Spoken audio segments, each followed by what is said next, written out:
हिंदू धर्म की पवित्र धार्मिक ग्रंथ रामायण सभी के जीवन में प्रेरणा का स्रोत मानी जाती है। मानव जाति के जीवन और मनुष्य के कर्मों का विशेष प्रकार से रामायण में विवरण मिलता है। वैसे तो रामायण में प्रभु श्री राम और माता सीता के जीवन एवं अन्य यात्रा का वर्णन है, जिससे पूरी दुनिया परिचित है। इस महाकाव्य से जुड़े कुछ ऐसे भी रहस्य है जिसके बारे में लोगों को जानकारी नहीं है। वैसे ये तो सभी को पता है कि प्रभु श्री राम 4 भाई थे, लेकिन बहुत कम लोगों को पता है कि उनकी एक बहन भी थी। ठीक ऐसे ही बहुत कम लोगों को पता है कि भगवान श्री राम के अलावा उनके 3 भाई किसके अवतार हैं। तो आज हम जानते हैं रामायण से जुड़े कुछ ऐसे तथ्य जिनके बारे में हमें पहले कुछ पता नहीं था। रामायण के कुछ अनसुने किस्से के बारे में बात करें उससे पहले अगर आपने चैनल को सब्सक्राइब नहीं किया है तो चैनल को सब्सक्राइब कर ले,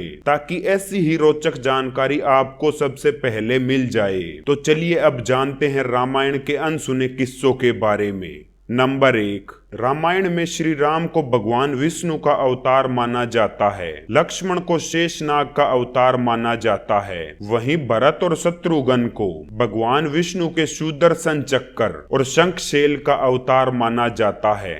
नंबर 2, 3 भाइयों के अलावा भगवान श्री राम की एक बहन भी थी जिनका नाम शांता था। वे आयु में चारों भाइयों से काफी बड़ी थी। उनकी माता कौशल्या थी। नंबर 3, हम में से अधिकांश लोगों को पता है कि श्री राम का सीता से विवाह एक स्वयंवर के माध्यम से हुआ था। उस स्वयंवर के लिए भगवान शिव के धनुष का इस्तेमाल किया गया था, जिस पर सभी राजकुमारों को प्रत्यंजा चढ़ाना था। लेकिन बहुत कम लोगों को पता होगा कि भगवान शिव के उस धनुष का नाम पिनाक था। नंबर 4, गायत्री मंत्र में 24 अक्षर होते हैं और वाल्मीकि रामायण में 24,000 श्लोक हैं। रामायण के हर 1,000 श्लोक के बाद आने वाले पहले अक्षर से गायत्री मंत्र बनता है। यह मंत्र उस पवित्र महाकाव्य का सार है। गायत्री मंत्र को सर्वप्रथम ऋग्वेद में उल्लेखित किया गया है। नंबर 5, रामायण महाकाव्य की कहानी के बारे में हम सभी जानते हैं कि श्री राम और सीता लक्ष्मण के साथ 14 वर्षों के लिए वनवास गए थे और राक्षसों के राजा रावण को हराकर वापस अपने राज्य लौटे थे। हम में से अधिकांश लोगों को पता है कि राम, लक्ष्मण और सीता ने कई साल वन में बिताए थे, लेकिन कुछ ही लोगों को उस वन के नाम की जानकारी होगी। उस वन का नाम दंडकारण्य था। नंबर 6, पूरी रामायण की कहानी में सबसे पेचीदा प्रकरण लक्ष्मण रेखा प्रकरण है, जिसमें लक्ष्मण वन में अपनी झोंपड़ी के चारों ओर एक रेखा खींचते हैं। इस प्रकरण के संबंध में अज्ञात तथ्य यह है कि इस कहानी का वर्णन न तो वाल्मीकि रामायण में है और न ही रामचरितमानस में है, लेकिन रामचरितमानस में लंका कांड के इस बात का उल्लेख रावण की पत्नी मंदोदरी द्वारा किया गया है।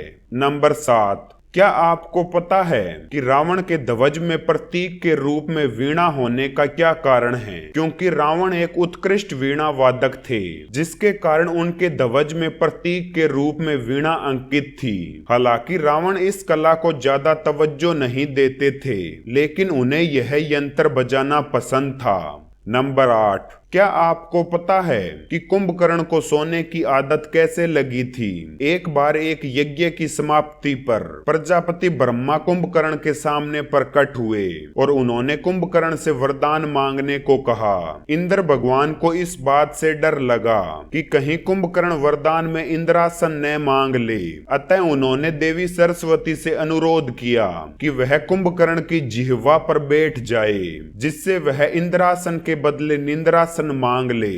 इस प्रकार इंद्र की ईर्ष्या की वजह से कुंभकर्ण को सोने का वरदान प्राप्त हुआ था। नंबर 9, रावण ने राम के हाथों मोक्ष की इच्छा प्रकट करते हुए कहा कि अगर राम और लक्ष्मण 2 सामान्य इंसान हैं, तो सीता मेरे पास ही रहेगी, क्योंकि मैं आसानी से उन दोनों को परास्त कर दूंगा, और यदि वे देवता है तो मैं उन दोनों के हाथों से मरकर मोक्ष प्राप्त करूंगा। नंबर 10, ऐसा माना जाता है कि जब सीता ने पृथ्वी के अंदर समाहित होकर अपने शरीर का परित्याग कर दिया, तो उसके बाद श्री राम ने सरयू नदी में जल समाधि लेकर पृथ्वी लोक का परित्याग किया था। उम्मीद करते हैं कि आपको यह रामायण के अनसुने किस्सों के बारे में जानकारी पसंद आई होगी। जानकारी पसंद आई है तो हमें कमेंट करके जरूर बताएं, और अगर पसंद आई है तो वीडियो को लाइक और अपने दोस्तों में शेयर जरूर कर दें।